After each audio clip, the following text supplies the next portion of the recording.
Hello, my name is Samuel, your digital presenter for today's event.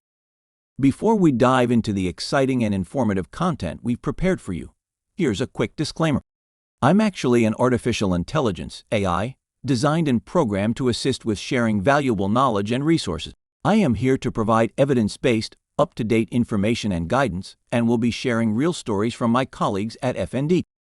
Here at FND we value honesty and transparency in all our interactions. We at the Family Network on Disabilities believe that the incredible advancements in technology, such as AI, can significantly enhance our ability to provide families with the resources, support, and information they need. All the information shared in this training comes from the dedicated team of experts at FND who have years of experience, rich understanding, and most importantly, a deep passion for supporting families just like yours. Family Network on Disabilities began in 1985 by a group of parents of children with disabilities who came together looking for mutual support. FND is a grassroots organization for persons with disabilities and their families that is family-centered and family-driven. What makes FND unique is that the majority of our board members, our management staff and program staff, are either individuals with experience with a disability or have family members with a disability, which gives us the perspective of empathy and compassion for the work that we do. Before we begin, I'd like to share a little bit about Family Network on Disabilities. We are a 501c3 nonprofit organization helping families across the state. We're funded in part by the U.S. Department of Education and the U.S. Department of Health through the Health Resources Services Administration. We use all that funding to provide information, resources and support, and training to families, educators, professionals, and providers throughout the state. We do not charge for our services. At this time, we would like to make a disclaimer that we at FND are not attorneys, doctors, or mental health professionals. We do not offer legal or medical advice in our workshops. We are happy to support you with information, resources, and support. We use research-based information in our training and materials. Today, we're going to be talking about substitute decision-making to supported decision-making. So let's get started. What are we going to learn? Well, we're going to learn what substitute decision-making is, what supported decision-making is, and how individuals who live with a disability can achieve supported decision-making. What is substitute decision-making? Well, to answer that question, I would prefer to use the language that's provided by the Florida Department of Children and Families, or DCF, which states, substitute decision-making gives guardians the right to make personal decisions on behalf of individuals living with disabilities. So, what does that mean? Well, it means that although your loved one who lives with a disability may be reaching the age of majority or the age of 18, someone else, a guardian, would be making decisions on their behalf. It's also important to understand that establishing substitute decision-making, again, guardianship is a complex and extensive process that takes time. It involves multiple evaluations by independent professionals to confirm the individual lacks the capacity to make decisions on their own. In other words, we establish that there is truly a need for guardianship through independent evaluators. It involves court proceedings through which a guardian is assigned or a guardianship is granted to the individual who's going to be making those decisions. And finally, it's also important to understand that every situation is very different. Every individual under guardianship has the right to petition for restoration of the rights. Florida, along with Georgia and Michigan, expressly state that the individual has the right to have their autonomy and their rights restored at the earliest possible time. Even though we establish or we may need to establish guardianship or substitutive decision-making, it is the intent that it be reversed, that the individual receive their rights back as early as appropriate and possible. Now, it's also important to understand that this is an incredibly personal decision that can be emotionally challenging or difficult for family members and the individual who lives with a disability. It is a decision that should not be taken lightly, and I strongly urge those involved who may believe that substitute decision-making is necessary or even supported decision-making weigh your options carefully. Do your research and do your best to make the best decision you can for your loved one who lives with a disability based upon their unique needs and circumstances, and of course your family's circumstances and ability to support the young person. As we've already stated, in substitute decision-making, it is the guardian who makes personal decisions on behalf of the person who lives with a disability. And you may be wondering who that guardian might be. Well, it could be you as the parent. It could be a grandparent. It could be a sibling, another family member, or it could be someone from a formal guardianship program. Now, speaking of guardianship programs, it's also important to understand that there are both free programs and fee-based programs. But whomever the guardian is, it should be someone who truly has the best interest of the individual in mind. Again, in substitute decision-making, it is the individual who is specified by the court makes the decisions in the areas of healthcare, medical decisions, educational decisions, selecting and authorizing service providers who are going to provide the assistance or care that the individual may need, where the individual lives, how they spend their day, and how they spend their money, whether that's SSI or SSDI, supplemental security income, or whether it's income from a job. Supported decision-making, in contrast, gives people living with disabilities the help they need to make those choices on their own.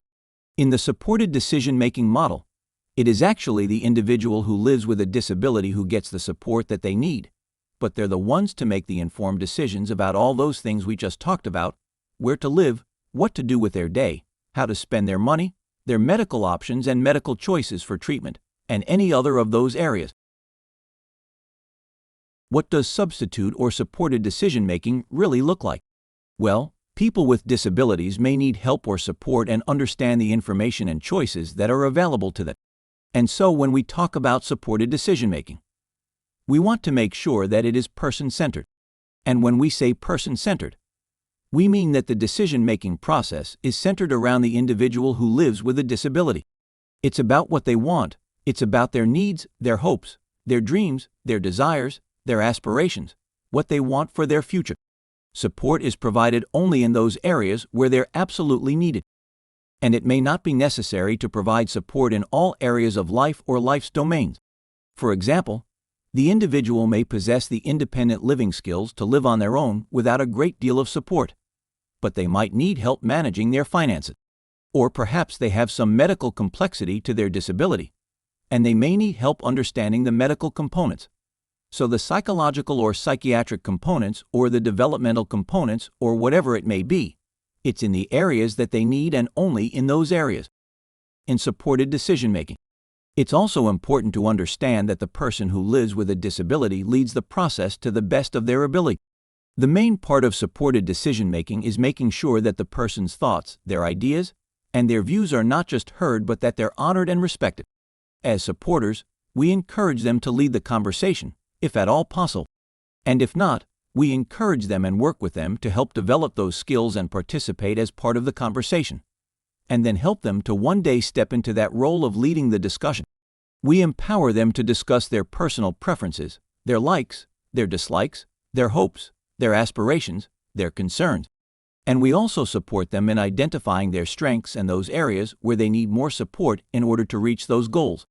And what's beautiful is that studies show that people who exercise those self-determination skills and make their own choices about their future report a greater quality of life than those who do not. When we talk about the kinds of support that may be needed, you can see them listed on the screen. These are just some examples of how your loved one who lives with a disability might need your support. The areas in which they may need support is specific to their need, their skills and their abilities, their goals, and of course the areas where they need that extra help. And it's important to understand that this is going to look very different from person to person. Now, how do we choose who helps? Remembering that choosing a supporter is a personal decision. And again, it's different for everyone based upon their needs and ability.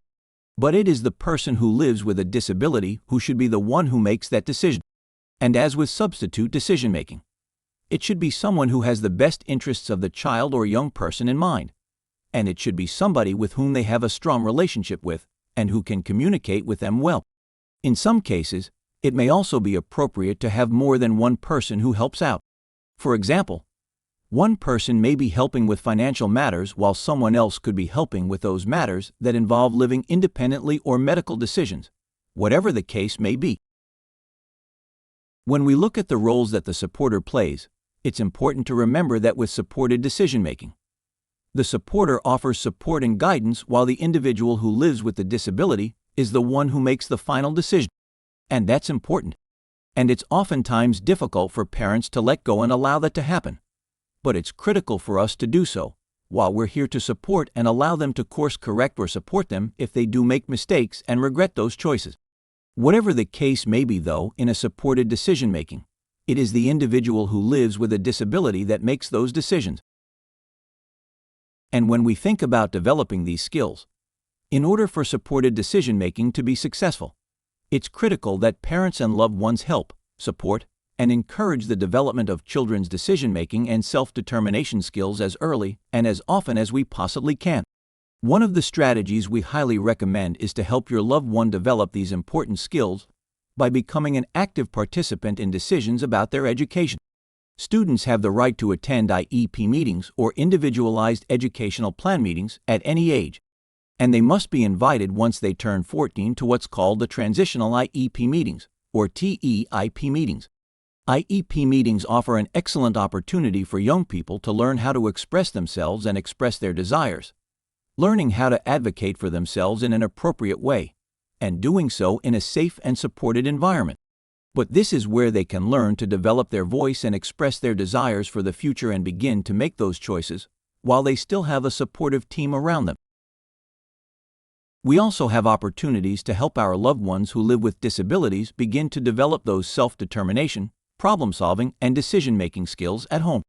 And we can do that by including them in the discussions and decisions that surround the family and impact them through meaningful activities and meaningful discussions that will encourage their engagement and participation in both the discussion and in the decision-making process. And just to give you an example here, if your child is not actively involved and doesn't have interest in what's planned for dinner or hates vegetables, and your idea of a choice or meaningful option is, would you like spinach, broccoli, or cauliflower for dinner? Well, they don't want any one of the three, and if that is the only options, then it's not really meaningful to them. We have to find things where they feel like they got an investment in the decision that's being made. Other ideas might be, how do we want to spend our free time tonight? What would you like to do? Or where would you like to go on the family vacation? Or something similar. Discussions surrounding their medical needs or their mental health needs or whatever providers you regularly work with to help support them with their disabilities is also critical. We cannot stress the importance of engaging them in those conversations that happen during those appointments as early and often as possible. And again, we do this at an age-appropriate and developmentally appropriate level. But we want that to gradually grow and develop over the course of time, so that when they do reach the age of majority or they are living independently, they understand their disability, they understand their medical needs, they understand their needs for care, and they can make those decisions more successfully as independent adults. Engage them in discussions about what their future looks like, what they might want to do as adults from a career standpoint. Where do they want to live? How do they see their life when they are 18, 20, 22? Families can also help, and there's many different opportunities in which we can support them. Again, start early, build things into the IEP, allow the youth to make choices as often as they possibly can. Involve them in the process of identifying and setting their own goals, and make sure that they are active participants in life discussions. Now this slide's about how can youth get their voice back. We prefer to look at this as how can we help our youth find their voice. And again, attend the IEP meeting, be active participants in doctor's appointments, be actively engaged in discussions and decisions that relate to their post-school plans. And remember that that's going to not only look different for everybody, but college may not be the best option for everyone straight out of high school. Remember that not everybody's going to have the same thing. Your loved one may be looking for a technical degree, or they may be more interested and appropriate for a supported employment environment. Or maybe we're just still trying to learn how to live independently, and a supported living environment might be an option. There are a whole host of possibilities of what happens after school. Just make sure you're open to all the ideas and options that may be best for your loved one. And remember that what they want may be very different than what you foresee for their future. Engaging them in questions and conversations about what they actually want to do, and making sure that it's tied into their interests and their passions is also very important. But with some patience and with a team approach with your child or your loved one who lives with a disability, supported decision-making is a valid and wonderful option for those who are able to take advantage of. And remember, If you do have to go the route of substitute decision-making and established guardianship, you want to be involved in that process. And make sure that you understand that it is with the intent to restore those rights as soon as possible, because you don't want your loved one who lives with a disability to get lost in the system and lose their rights forever. Here you can see our FND family. These are the programs housed under the Family Network on Disabilities. Each program provides a unique service to a specific population. There are 3 PTA programs, funded by the U.S. Department of Education through the Office of Special Education Programs. POPN serves North Florida, PSN serves Southwest Florida, and PEN serves Southeast Florida. The Family Star program, funded by the U.S. Department of Health under the Health Resources Services Administration, and supports families of youth with special health care needs. FND also has a Special Needs Trust, where we provide families with information regarding creating and supporting a special needs trust. We also do programming specific to fathers raising children with disabilities. Here you can see links for multiple downloadable resources available in various languages. You can also see some of our social media platforms. We have various pages on Facebook addressing the needs of different populations and our programs. I invite you to check out our website at www.fndusa.org for the hundreds of pages of resources and invaluable information that you can access and download at no charge. You can reach us to help you and your family by giving us a call at 800-8.2.5, 5.7.3.6, and letting us know your needs. You'll be assigned to a staff person who can support you. Follow us on Instagram, Facebook, and TikTok.